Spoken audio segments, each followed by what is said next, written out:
Assalamualaikum warahmatullahi wabarakatuh.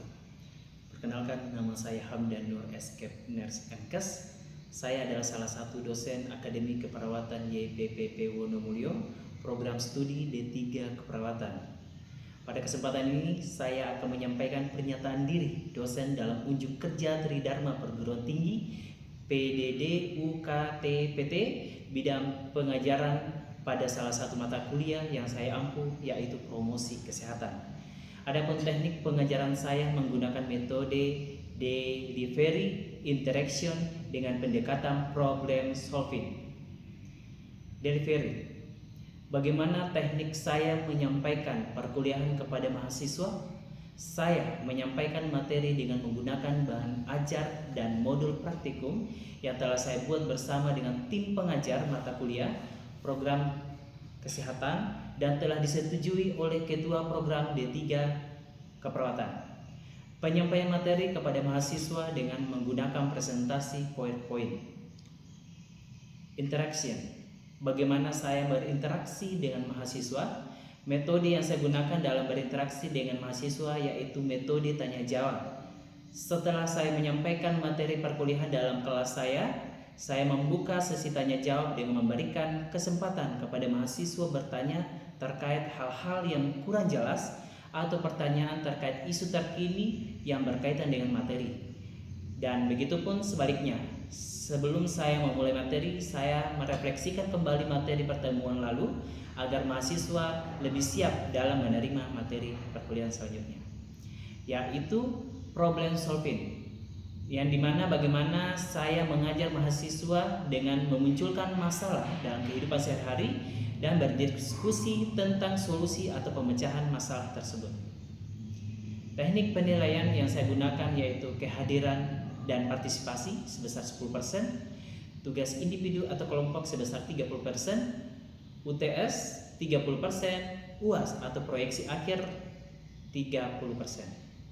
Selanjutnya saya akan menguraikan mata kuliah promosi kesehatan secara lengkap dan terperinci, yaitu tercantum dalam rencana pembelajaran semester yang disingkat dengan RPS. Dokumen RPS dibuat oleh tim pengajar mata kuliah sebelum perkuliahan dimulai dengan disetujui Ketua Program D3 Keperawatan. Adapun poin yang akan saya jelaskan dalam RPS promosi kesehatan yaitu identitas mata kuliah. Nama mata kuliah promosi kesehatan merupakan mata kuliah wajib prodi D3 Keperawatan dengan bobot 2 SKS semester ganjil. Deskripsi singkat dari mata kuliah tersebut yaitu merupakan mata kuliah wajib pada program studi D3 Keperawatan yang dimana mahasiswa akan mampu melakukan promosi kesehatan dalam praktek keperawatan. CPL Prodi, capaian pembelajaran lulusan program studi yang dibebankan pada mata kuliah.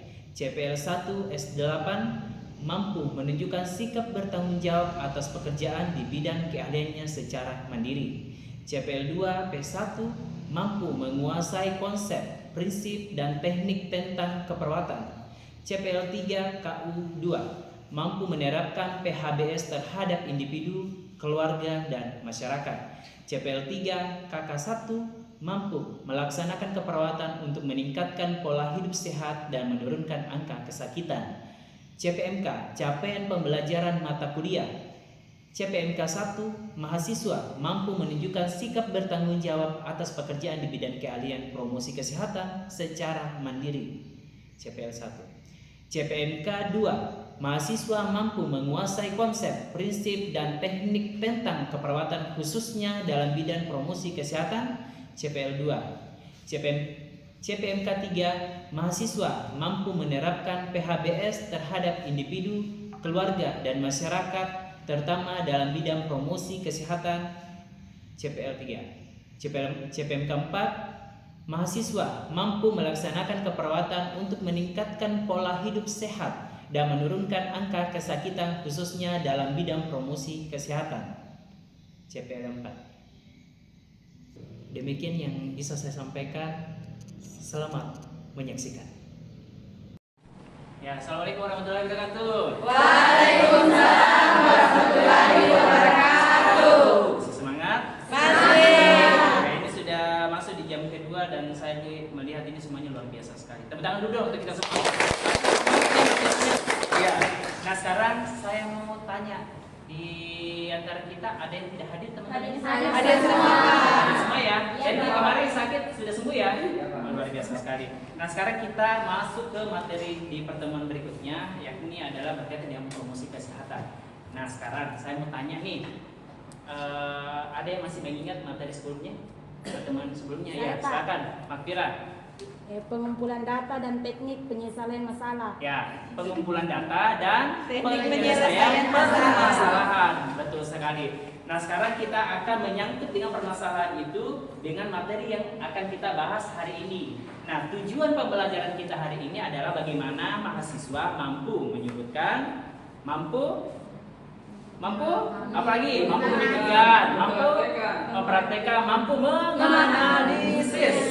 Ya, betul. Dan juga nanti berkaitan ini teman-teman, berkaitan dengan promosi kesehatan ini akan sangat menyangkut dengan materi-materi yang sebelumnya kita. Nah sekarang kita akan masuk ke materi ini ya, terkait dengan model promosi kesehatan. Mungkin Burhan bisa baca ini enggak? Oh maaf ini yang ragu ya, yang dekat saja boleh silakan baca. Knowledge Pretender mengembangkan Promotion Model atau HPM pada tahun 1982 sebagai karangan teoritis untuk memahami faktor-faktor yang mempengaruhi perilaku kesehatan individu. Model ini berfungsi pada peningkatan kesejahteraan, well-being, ala kesadaran pencegahan penyakit. Oke, di slide pertama ini kita akan membahas mengenai memahami faktor-faktor yang mempengaruhi perilaku. Ada yang masih mengingat faktor-faktor apa yang mampu mempengaruhi perilaku seseorang? Ada yang ingat?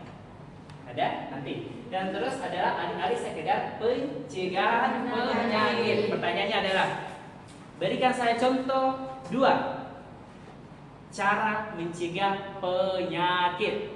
Ya, silakan ayo. Cuci tangan dan vaksin. Mencuci tangan dan apa? Vaksin. Dengan sekali tepuk tangan dulu. Ya, saya ini memberikan apresiasi dalam bentuk ini ya, memberikan hadiah buat teman-teman yang lebih aktif lagi di dalam kelas ya, supaya memberikan semangat dan energi positif di pertemuan kita hari ini. Nah benar sekali, salah satunya adalah melakukan vaksinasi dan Cuci cuci tangan.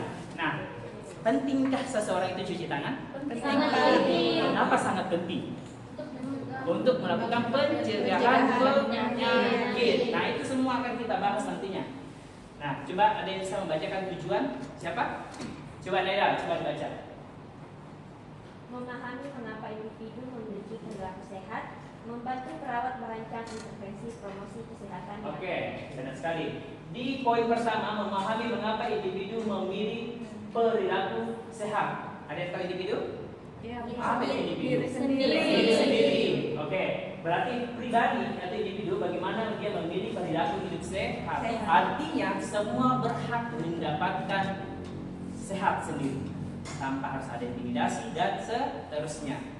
Dan yang poin kedua adalah membantu perawat merancang intervensi promosi kesehatan yang efektif. Ada yang bisa menjawab bagaimana caranya kita seorang perawat membantu pemerintah, membantu sejawat kita, atau membantu perawat dalam merancang intervensi promosi kesehatan? Ada yang tahu? Ya, silakan Fatma. Pak, Ya. kan materi sebelumnya itu kita sudah memahami tentang cara mendata pasien datang. Ya. Sehingga kalau sudah kita ambil data-datanya, kita sebagai perawat bisa merancang intervensi promosi kesehatan sehingga akan promosi kesehatannya itu akan lebih efektif kalau ada data-datanya juga. Betul, tepuk tangan dulu untuk Fatma. Sekali ya. Jadi malam ini kita harus selalu berbicara tentang data, bukan katanya. Ya, kalau ada data itulah yang akan kita bahas bersama melalui permasalahan yang tinggi ada di daerah tersebut yang tadi disampaikan sama Fatma. Jadi masalah itulah kita akan telusuri bersama dengan melalui penyebab dari permasalahan itu.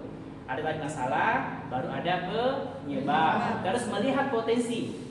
Potensi, kalau potensi adalah sumber daya alam kah atau sumber daya manusia kah yang mampu menyelesaikan permasalahan itu yang ada, sehingga melahirkan sebuah alternatif solusi. Kalau alternatif solusi berarti banyak ya, banyak solusi-solusinya.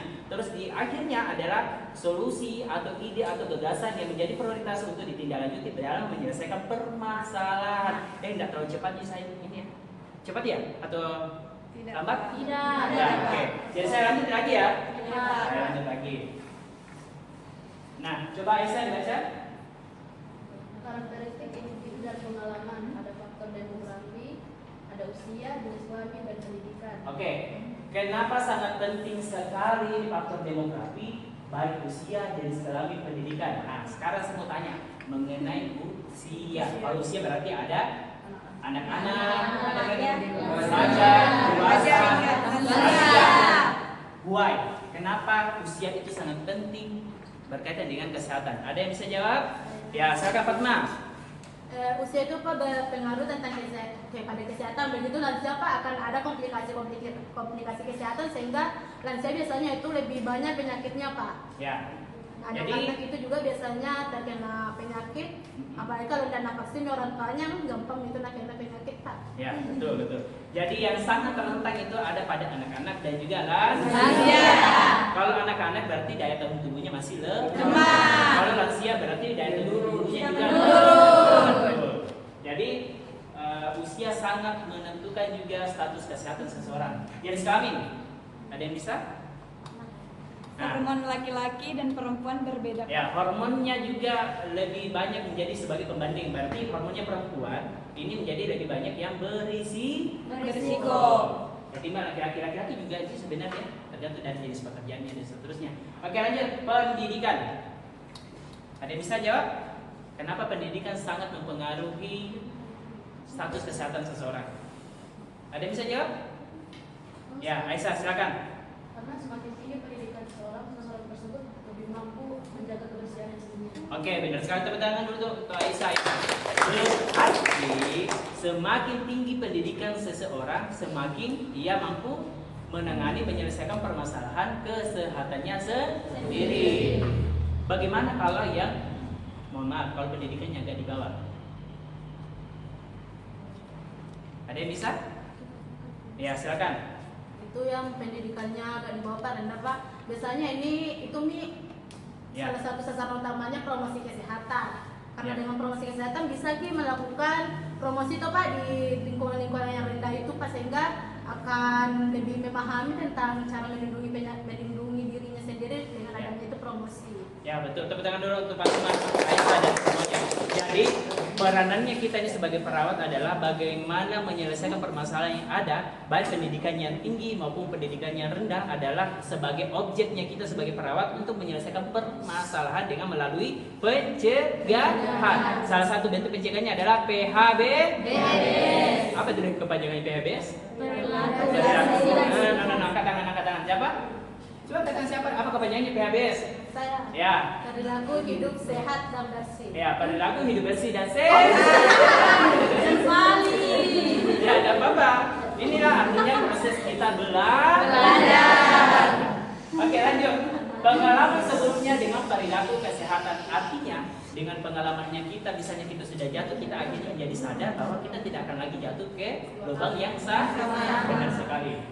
Nah, sampai sini ada pertanyaan tidak sebelum saya masuk ke slide berikutnya? Ada pertanyaan? Ya, Aisyah. Ya, silakan Aisyah. Bagaimana itu kan tadi Bapak bilang dengan Bapak bilang kita melakukan promosi kesehatan. Ya. Bagaimana caranya kita melakukan pendekatan tersebut, Pak? Ya, bagaimana sih kita mau melakukan pendekatan terhadap seseorang untuk merubah perilakunya, sementara wilayah tersebut itu mungkin perilaku hidupnya tidak atau kurang sehat ya, begitu ya. Jadi sehat, yang tugas kita sebagai perawat adalah melakukan pendekatan terhadap tokoh-tokoh kunci. Seperti apa tokohnya? Kepala Kepala keluarga, kepala desa, kepala adat, kepala dusun dan seterusnya. Jadi kita melakukan pendekatan terlebih dahulu untuk merubah mindsetnya, merubah perilakunya. Dengan merubah perilakunya mereka, tokoh-tokoh kunci yang kita tadi sudah maksud ini, dialah akan menjadi role modelnya, sehingga masyarakatnya akan merubah perilakunya dengan melihat role modelnya. Kalau kita dengan sengaja masuk ke sana dan untuk merubahnya, memaksanya, pasti mereka akan terkaget-kaget. Dan secara otomatis dia akan melempar kita atau mengusir kita untuk keluar dari daerahnya. Karena apa ini data langsung berubah-ubah. Jadi harus itu kayak maka tabe-tabe ya. Iya Pak. Ya, maka sapi atau apa kasanya paham gitu. Nah sekarang kita masuk ke perilaku spesifik dan reaksi. Jadi manfaat yang dirasakan adalah keyakinan bahwa perubahan perilaku akan memberikan hasil yang positif. Oke ya? Iya Pak. Jadi kalau orang buat PHBS-nya dengan yang tidak, itu akan sangat mempengaruhi. Yang positifnya otomatis akan memberikan dampak yang baik ketimbang yang tidak. Kalau yang tidak, berarti tugas kita adalah merubah mindsetnya, memberikan contoh dan menjadi pribadi yang sehat. Itu tujuan utama kita, menjadikan bagaimana masyarakat khususnya di daerah kita yang terdekat atau di Indonesia, bagaimana masyarakat itu lebih sejahtera khususnya di dalam kesehatan. Coba disebutkan lagi daerah. Contoh. Percaya bahwa olahraga teratur mengurangi risiko diabetes. Sepakat ya? Iya Pak. Ya. Orang yang lebih banyak tidurnya itu banyak lebih menyimpan Gula. Ya, harus lebih banyak menggunakan aktivitas ketimbang menggunakan tidur siang. Mau saya tanya, berapa jam kita tidur sebenarnya per hari? Ini sampai 8 jam. Jadi dari itu malas. Lanjut.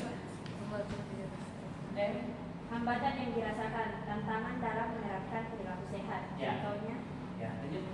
saya tidak punya waktu untuk olahraga. Nah, ini menjadi tantangan buat kita sebenarnya untuk merubah perilaku seseorang. Kalau selalu ada bahasanya, dari waktuku sibuk sekali kan. Nah di situ ini misalnya menjadi pikirannya kita bersama, kalau dia sudah sibuk sekali bingung bantu dan tidak bisa gitu. Jadi adakah langkah strategis seorang perawat kita ini semua, bagaimana caranya orang yang super sibuk sekali mencari uang, tapi kita tahu bahwa dia pola hidupnya tidak baik. Adakah bentuk cara pendekatannya? Hampir sama ya, hampir sama ya, hampir sama. Bagaimanapun melakukan pendekatan secara persuasif. Jadi pendekatan pelan-pelan, jangan memaksakan, pelan-pelan saja dulu. Kalau dia sudah sadar bahwa memang dia yang ini, baru kita masuk. Kalau dia lagi sibuk, jangan dulu. Tapi melihat dulu waktu yang senggang atau waktu yang kosong, baru kita masuk untuk melakukan pendekatan. Oke ya? Nah, kita lanjut ke persepsi self-efficacy. Keyakinan diri untuk melakukan perubahan. Contoh, saya bisa berhenti merokok jika mencoba. Saya mau tanya, ini laki-laki merokok? Masya Allah, tidak ada ya, luar biasa ini buat cowok ini semua. Ya. Sangat penting sebenarnya, karena salah satunya adalah role model sebagai perawat adalah ini. Iya Pak. Kita tidak merokok. Pengaruh interpersonal dan situasional, hubungan sosial, keluarga, dan artinya dari lingkungan eksternal saja sangat mempengaruhi status kesehatan seseorang. Walaupun di rumahnya kita statusnya bagus, sehat, tidak merokok, tidak seterusnya, tapi pas keluar dari rumah, ketemu kimisan sama subuhan, akhirnya kita merokok lagi sama-sama. Tapi saya kira RI dan ini tidak ya, ada subuhan temanku yang jauh sekali sana. Tapi dari sini, terus pengaruh lingkungan, fasilitas olahraga, iklan kesehatan. Ini kita sudah lapar ini rumah ya, artinya kalau sarana fasilitas ada, saya kira untuk pola hidupnya kita akan bisa berubah. Kalau ada misalnya sarana seperti sarana olahraga, secara otomatis kita datang ke sana bersama-sama untuk berolahraga. Apalagi kalau kita mungkin kurangnya mendapatkan informasi melalui iklan, melalui apa dan melalui sosial media dan seterusnya, saya yakin pola hidup kita tidak akan bisa kita tahu kalau kita tidak mendapatkan informasi melalui sosial media. Komitmen terhadap rencana tindakan. Jadi setiap orang itu harus memiliki sebuah rencana. Kalian datang ke sini punya rencana atau tidak? Punya. Pasti punya rencana, kan? Kalau kalian tidak punya rencana tidak akan sampai ke sini. Iya Pak. Kalian juga sudah punya rencana, saya mau datang ke sini, berarti saya harus menyiapkan, saya harus pakai motor kah, atau pakai bentor kah, atau pakai mobil. Jadi sudah ada minta konsep, kalau saya mau ke sini jam begini, berarti saya harus pakai dan ini. Saya harus minta uang sama mama begini dan setrika begini. Jadi sudah ada persiapan. Artinya rencana sangat penting untuk untuk apa yang akan kita lakukan ke depan. Selanjutnya niat individu untuk mengubah perilaku, intinya dari niat kita. Walaupun secara apapun lingkungan kita mau merubah perilakunya kita, tapi kalau kita tidak ada niat untuk mau merubah atau nawaitunya kita, saya yakin bisa. Sampai sini ada pertanyaan? Tidak ada? 3, 2, 1. Bisa dia ada yang jawab sekarang. Saya kasih 50.000. Lanjut. Aplikasi artinya dalam penerapan ya. Menerapkan dalam proses keperawatan. Contohnya dalam promosi olahraga pada pasien hipertensi, kepada lansia bagaimana, kepada remaja bagaimana. Artinya melihat sasarannya kita nanti adalah pasti berbeda-beda nih caranya kita melakukan pendekatan. Melakukan intervensi pasti sangat berbeda juga, baik itu terhadap anak-anak, remaja, dewasa muda hingga lansia pasti berbeda semua. Nah, langkahnya adalah identifikasi hambatannya. Apa yang menjadi hambatannya sebenarnya ini? Kenapa seketika misalnya di desa ini angka kesakitannya tinggi? Nah, itu harus kita lakukan identifikasi, menemukan aja permasalahan yang ada di sana. Setelah kita mendapatkan sebuah permasalahan, itulah yang akan kita lakukan bersama untuk menyelesaikan permasalahannya di daerah tersebut. Kalau bisa, saran sih sebenarnya kalau bisa jangan kita yang memberikan intervensi.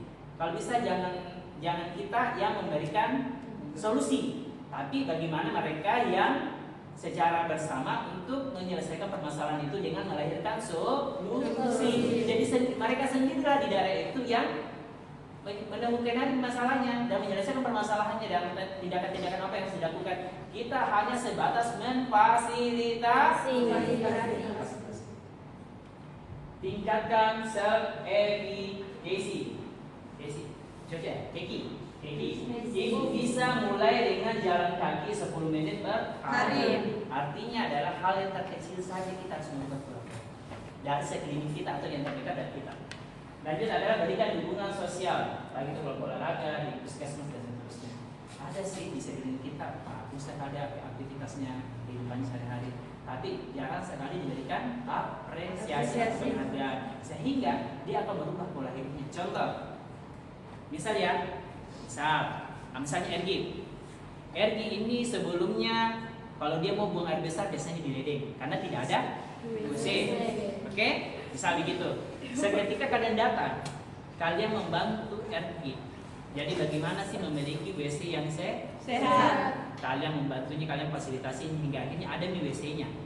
Ergi ini karena ketidakbiasaannya dia buang air besarnya di WC, dia selalunya di luar misalnya, atau WC panjang misalnya begitu, jadi dia mungkin ketidakbiasaan.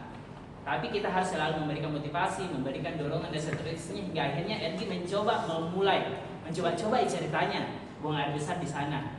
Tapi kalau seketika dia buang air besar, mungkin dia agak segan sebenarnya. Tapi kalau kita abaikan dia otomatis bisa saja dia kembali lagi buang air besar di luar. Jadi kalau dia buang air besar situ kita harus selalu tetap memberikan apresiasi karena Ergi sudah mau berubah pola hidupnya dengan caranya buang air besar di WC. Hal begitu ya. Jadi kasih penghargaan, kasih apresiasi buat Ergi bahwa dia sudah mencoba merubah perilakunya. Terus supaya pada saat kita mau tinggalkan ini Ergi supaya dia berkelanjutan di buang air besarnya. Biasanya kalau adik masih ada di situ dia tetap ada, dia pasti masih buang air besar di situ. Tapi ketika kita tidak ada, dia akan kembali ke polanya. Jadi kita harus bagaimana? Memberikan dia rencana tindak lanjutnya supaya dia tetap bertahan dan selalu mau bisa di tempat itu dengan caranya memelihara di WC-nya. Memelihara WC-nya atau memelihara kebiasaannya? Memelihara kebiasaannya. Sekali. Lanjut. Ada lagi? Edukasi. Intervensi perawat. Nah, salah satu intervensinya adalah edukasi manfaat olahraga, manfaat yang dirasakan, bantu buat jadwal dan seterusnya. Nah, sekarang kita masuk ke teknik komunikasi efektif dalam promosi kesehatan. Bisa dibantu baca? Komunikasi efektif adalah kunci keberhasilan promosi kesehatan oleh perawat. Teknik ini membantu perawat menyampaikan pesan kesehatan dengan jelas, motivasi perubahan perilaku, dan membangun hubungan saling percaya dengan pasien atau komunitas. Ya, oke. Kenapa sangat penting sebenarnya komunikasi? Ya, bagaimana sangat penting sekali komunikasi dalam keperawatan. Ada yang bisa menjawab? Agar tidak terjadi kesalahpahaman. Agar tidak terjadi kesalahpahaman, agar informasi juga tersampaikan kepada penerima informasi. Oke, inilah yang akan kita bahas nanti di minggu berikutnya. Jadi teman-teman mahasiswa yang saya cintai, yang saya banggakan, yang cantik dan gagah ini, pelajari ini. Minggu depan kita akan masuk lagi di materi. Oke? Oke, Pak. Sampai sini ada pertanyaan? Tidak ada? 3, 2, 1. Tidak ada ya? Teman-teman, kita sudah berada di sisi akhir ya. Jadi saya memberikan tugas buat teman-teman ya. Tugasnya itu adalah teman-teman melakukan promosi kesehatan melalui sosial media ya. Artinya saya kasih waktu durasi 2-3 menit. Apapun materinya, intinya adalah pesannya menyampaikan materi PHBS. Oke? Perilaku hidup bersih dan Sehat. itu saja ya. Jadi saya berharap minggu depan tetap mempelajari terkait dengan promosi ini ya, komunikasi ya, supaya kita lebih mudah lagi dalam berdiskusinya nanti kita di minggu berikutnya. Ya, kesimpulan kita di slide sebelumnya ya, di pertemuan kita hari ini adalah bagaimana kita sebagai perawat melakukan edukasi, memberikan bimbingan teknis dan seterusnya kepada masyarakat untuk dapat merubah pola pikirnya, merubah mindsetnya, merubah perilakunya menjadi orang yang lebih baik dalam hal meningkatkan kesejahteraannya dalam khususnya di bidang kesehatan. Jadi kami sangat berharap atau menitip harapan buat teman-teman nantinya ini bagaimana seorang perawat ini mampu membangun hubungan personal terhadap sasaran kita, objek kita supaya menjadi pribadi yang lebih baik dan kesehatannya. Dan tentunya akan kita ukur secara evaluasi di tahun yang akan mendatang setelah kita melakukan intervensi. Ya demikian, terima kasih. Assalamualaikum warahmatullahi wabarakatuh. Waalaikumsalam warahmatullahi wabarakatuh.